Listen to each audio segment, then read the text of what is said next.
예, 진학 관련 발표를 맡은 신동준입니다.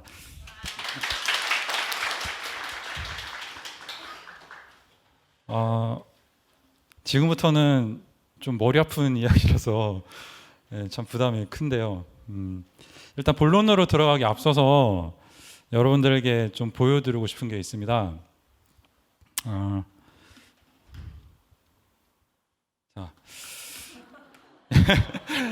갑자기 이제 머리가 아픈 지금부터 제가 수능 수학 문제 한 문제랑 수능 영어 한 문제를 보여드리도록 하겠습니다. 이 문제는 2021학년도 30번 문제입니다. 소위 말하는 킬러 문제입니다. 여러분 모르겠습니다. 수학을 전공하신 분이 계실지 모르겠지만 이 문제를 딱 봤을 때 어떻게 풀어야 될까요? 막막하시죠? 저도 막막합니다. 근데 우리 아이들은 얼마나 더 막막할까요? 그 엄청난 떨리는 시험장에서 처음 맞이하는 문제. 예. 사실 이 문제 속에는 5개에서 좀 더 세분화시키면 7개까지 그런 수학 개념이 연결되어 있습니다. 이 연결된 개념들을 전부 찾아내고 분리시키고 그리고 그 분리된 개념들을 활용해서 자기만의 논리를 만들고 풀어내면 됩니다.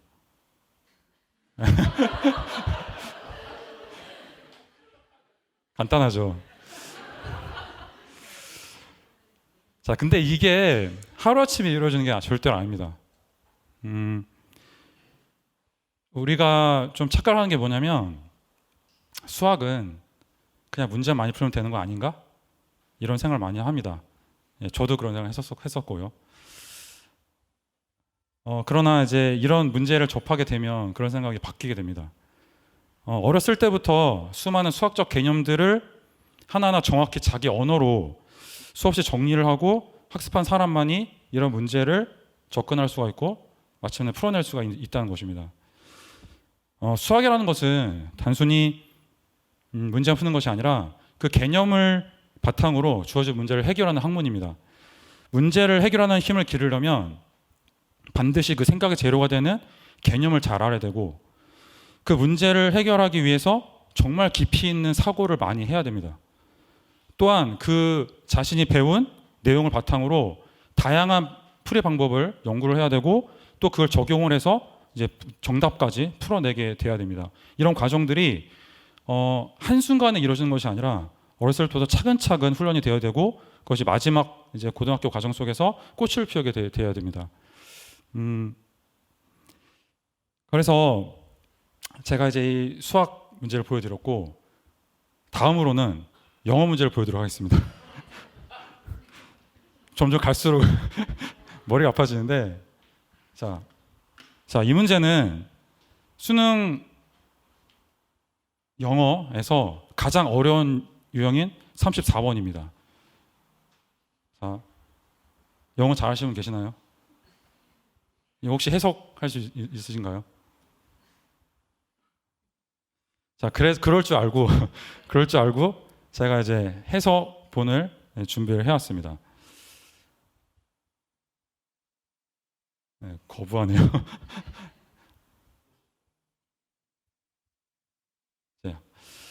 자, 잠깐 이 글에 대한 해석을 제가 잠깐 적어 왔는데요.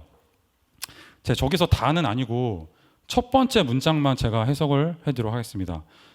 그냥 제가 잘 안 보이니까 제가 좀 읽어드릴게요. 자, 정확성과 확장성은 모든 의미 있는 과학 토론을 위한 필요 조건이며 과학에서의 발전은 상당 부분 훨씬 더 높은 정확성을 달성하는 계속 진행 중인 과정이다. 이게 뭐죠? 분명히 한글입니다.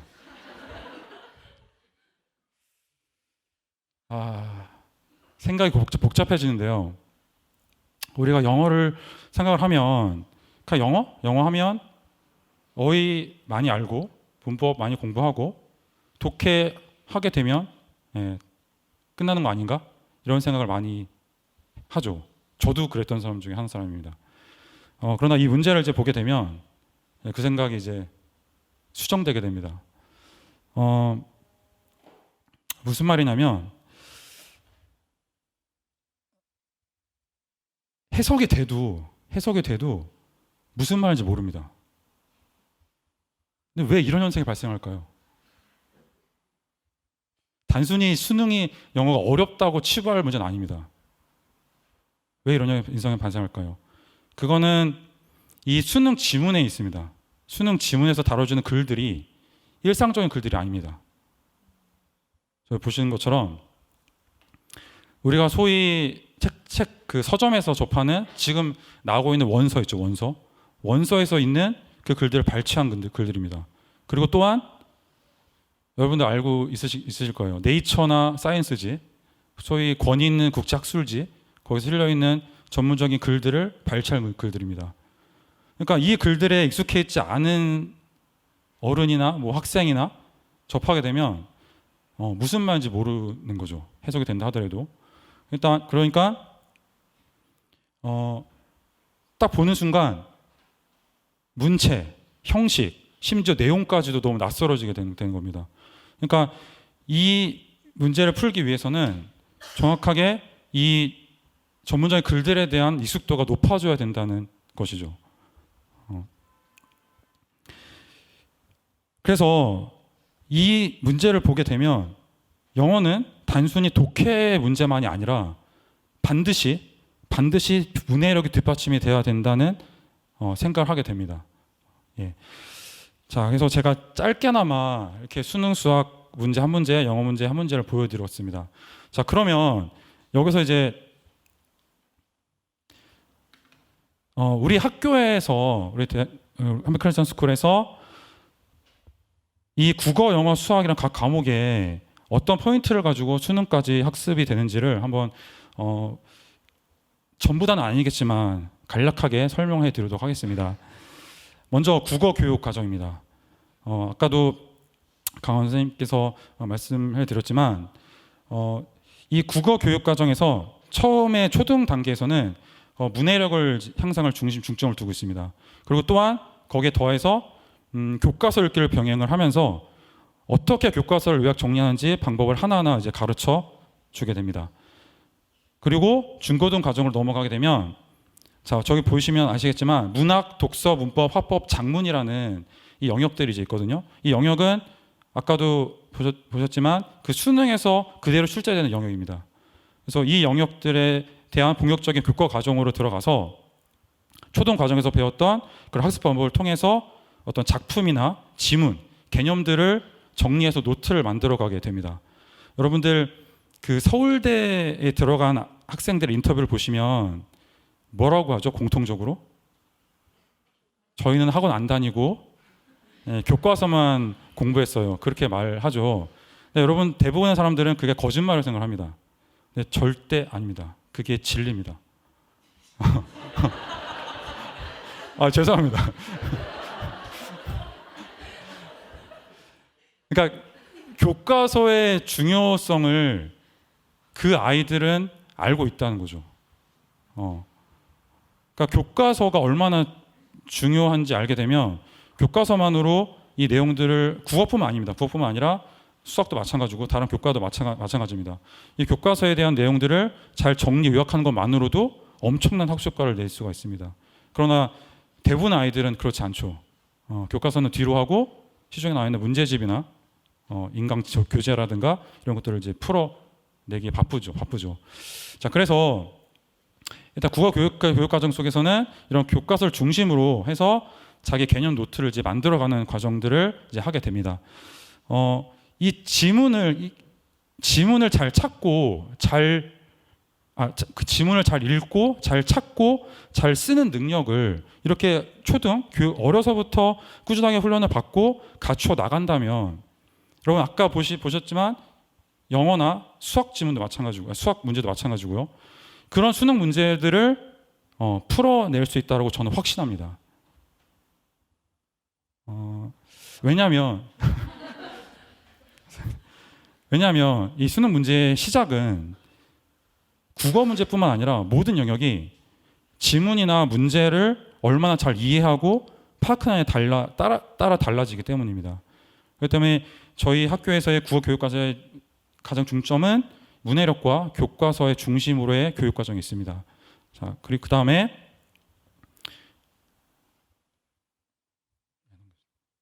수학 교육과정을 살펴보도록 하겠습니다. 전반적으로 고1까지 수학 전 과정을 한번 학습하고 고1부터는 고2부터죠. 고2부터는 본격적인 수능 실전 연습 단계로 진입하는 것을 목표로 이렇게 커리를 짜고 있습니다. 일반적인 학교에서는 초등 6년, 중등 3년, 고등 3년이라는 과정을 이제 밟고 있는데요. 저희는 초등과 고등은 그대로 가지만 중등 3년을 1년으로 압축을 해놓고 있습니다. 이게 가능한 거는 횡단수학이라는 개념을 도입을 했는데요. 횡단수학이 뭐냐면 넘겨주세요. 수와 연산, 문자식, 함수, 기하, 확률 통계라는 이 중학교 수학 단원을 5가지 카테고리로 묶어놨습니다. 그래서 압축해서 빠른 시간 내에 아이들에게 가르치고 이제 교육을 하는 커리를 가지고 있습니다. 그렇기 때문에 3년을 1년으로 압축을 하게 되고, 그럼 나머지 2년은 뭐 하냐?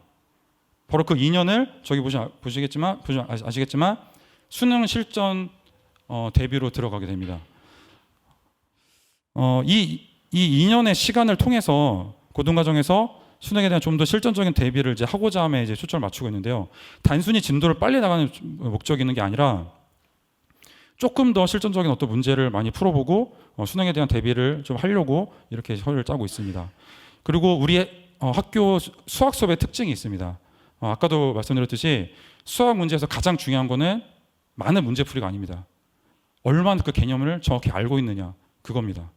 그렇기 때문에 아까 영상에서 보셨듯이 우리 학교의 수학 수업의 특징은 아이들이 선생님이나 어떤 영상을 통해서 개념을 알게 되고 그 개념을 그냥 알고 그치는 것이 아니라 그 안 개념들을 노트나 교재에 써봅니다. 소위 말하는 빵꾸노트라고 하는데, 빵꾸노트 아니면 백지노트 여기에 써보게 됩니다. 그리고 마지막 과정 속에서는 앞에 나와서 직접적으로 자기가 교사가 되어서 다른 친구들 앞에서 자기 안 개념들을 설명을 합니다. 여러분, 안다는 게 뭐라고 생각하십니까? 단순히 머릿속에 들어있는 거? 그쵸. 그것도 물론 아는 거죠. 그러나 대부분 애들이 자기는 안다고 했을 때 다시 한번 그 개념을 물어보면 모릅니다. 그거는 왜 그러냐? 정확하게 자기 걸 소화가 안 됐다는 이야기거든요. 그래서 그것이 되게 하려면 반드시 자기 아는 개념을 말이나 글로 표현이 절대적으로 돼야 됩니다. 그렇기 때문에 우리 수학 수업에서는 반드시 그 개념이 정확하게 자기 소화될 수 있도록 말이나 글로써 표현할 수 있게끔 그렇게 커리를 짜고 있습니다. 자, 그 다음으로는 이제 영어 교과 과정을 보도록 하겠습니다. 영어는 중학교 3학년까지 기본적인 문법과 어휘와 독해를 완성하는 목표를 하고 있습니다. 그리고 이 부분은 이제 리딩 영역이고요. 영어는 이거만 하는 게 아니라 말을 해야 되잖아요. 그렇죠? 써먹을 수 있어야 되기 때문에 어렸을 때부터 영어 회화와 또한 이제 원서 리딩, 아까 원서 리딩의 중요성을 제가 언급해 드렸죠. 그 원서 리딩을 어려서부터 접하게 됩니다. 그리고 고1 과정 속에서는 그 기본적인 문법, 어휘, 독해, 그리고 이제 영어 회화 이 부분을 가지고 좀 더 심화적인 내용들로 들어가게 됩니다. 그래서 여기까지가 이제 기본적인 독해력과 리딩 실력, 스피킹 실력까지 갖추게 되고, 이거를 토대로 고등학교 2학년, 3학년 과정 속에서는 이제 실전 대비로 들어가게 됩니다. 수능 영어가 총 유형이 18개로 되어 있습니다. 그래서 가장 필요한 거는 그 유형별로 연습이 제대로 돼야 됩니다. 그래서 이 실전 대비 단계에서는 그 유형별로 연습을 시킬 것이고, 그리고 또 하나 원서 지문을 계속 접하게 할 겁니다. 그냥 접하는 게 아니라 수능 영어를 보시면 아시겠지만 거기에 카테고리가 다 되어 있습니다. 과학, 인문, 철학, 이제 예술, 환경, 기타 등등, 경제. 자, 그런 카테고리들에 관련된 글들을, 지문들을 좀 정리를 해서 아이들에게 이 지문들을 계속적으로 접하게 하고 그 어려운 지문들을 계속적으로 익숙하게 하게끔 하는 것을 목표로 이렇게 진행이 되고 있습니다. 자, 여기까지가 이제 국어, 영어, 수학의 이제 교육 과정을 우리가 어떻게 진행되고 있는지를 간단하게 이제 설명해 드렸고요. 자, 그리고 그 다음으로 이제 제가 이제 말씀드리고 하는 게 바로 이제 검정고시인데요. 저희가 대안학교다 보니까 학력을 인정받기 위해서는 국가고시인 검정고시를 치러야 됩니다. 그래서 일단 보여드리겠습니다. 먼저 검정고시는 초등, 중등, 고등으로 이제 이렇게 되어 있고요. 1년에 2번 있습니다. 1차는 4월 초에 있고 2차는 8월 초에 있습니다. 그리고 보시다시피 초등학교는 필수 4과목, 선택 2과목 합쳐서 6과목이고 중학교는 필수 5과목, 선택 1과목 총 6과목입니다. 그리고 고등학교는 필수 6과목, 선택 1과목 총 7과목을 보게 되어 있습니다. 합격선은 각 과목별로 60점 이상이 되면 합격이 됩니다. 만약 60점이 안 되는 과목이 있다. 그럼 그 과목만 따로 다음번에 재응시가 가능합니다. 그래서 합격하는 것은 어렵지 않습니다. 그래서 검정고시 수준은 수능에 비해서 훨씬 더 쉽거든요. 그래서 합격하는 어렵지 않습니다. 그런데